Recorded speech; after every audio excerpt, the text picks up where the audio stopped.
విగ్రహ ప్రతిష్టాపన కార్యక్రమం మొదటి రోజు కార్యక్రమం ప్రారంభమవుతుంది. దయచేసి ఇక్కడ ఉన్న వాళ్ళందరూ కూడా కాళ్ళు చేతులు కడుక్కొని ఇక్కడికి వచ్చి కూర్చోవాలి.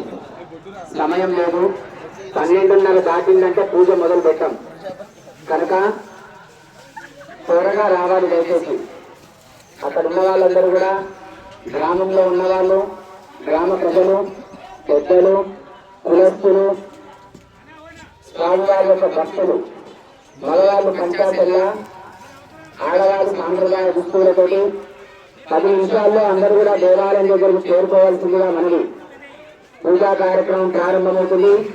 కంకణాలు కట్టించడం ఈరోజు కార్యక్రమం మొదలై విగ్రహాలకు అభిషేక కార్యక్రమం, ఆ తర్వాత భోజనాలు, ఆ తర్వాత సాయంకాలము మళ్ళీ గణపతి పూజ పుణ్యాహవాచన కార్యక్రమాలు ప్రారంభమవుతాయి కనుక ప్రతి ఒక్కరు కూడా ఈ పూజా కార్యక్రమంలో పాల్గొని ప్రతిష్టా కార్యక్రమంలో పాల్గొనాలి. అంటే ఎన్నో జన్మల పుణ్యం చేసుకుంటే గానీ మనం ఇలాంటి కార్యక్రమంలో పాల్గొని కనుక అదృష్టంగా భావించుకొని ప్రతి ఒక్కరు కూడా పూజా కార్యక్రమం దగ్గరికి రావాల్సిందిగా మనకి.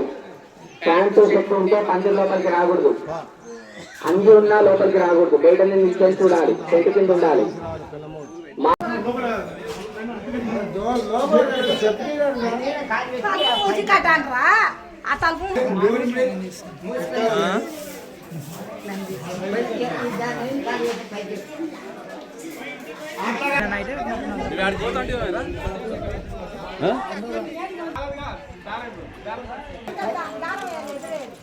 కొంచెం పైకి సామాన్ మధ్య నాలుగు ఒకసారి ఏమంటున్నామని అది సెట్ కానీ ఇది ముందే మేము ఏం సెట్ చేసుకోలేదు. మీరేంటి అవును నేను రాసేసి ఇక్కడికి హోమం కూడా రాసి సామాన్ రాసేసి ఇక్కడికి హోమానికి నేను అందుకే ముందు అడిగి కావాలా.